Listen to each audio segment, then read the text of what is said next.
এদি, তুই কি খাচ্ছিস একা একা? আমিও খাবো, আয় ভাত খাচ্ছি। মূলা শাক খাবো না, যা।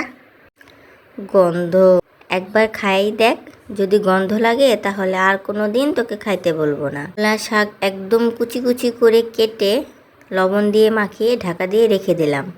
5 মিনিট পর দেখেন শাক থেকে কতগুলো পানি বের হয়েছে। এখন এগুলো ভালো করে চেপে চেপে পানি বের করে ফেলতে হবে। এগুলো ফেলে দেব, একদম এরকম ঝরঝরে হবে। তারপর কিছু মশলা বেটে নেব।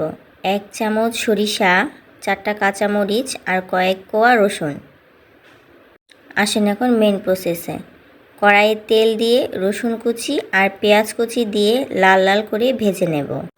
পেঁয়াজ আর রসুন ভাজা হলে বাটা মশলাটা দিয়ে দিলাম। তারপর ভালো করে মশলাটা তেলের সাথে ভেজে নেব। তারপর পরিমাণ মতো লবণ দিয়ে দিব। এখানে লবণ একটু সাবধানতার সাথে দিতে হবে, কারণ শাক আগে লবণ দিয়ে মেখে রেখেছিলাম।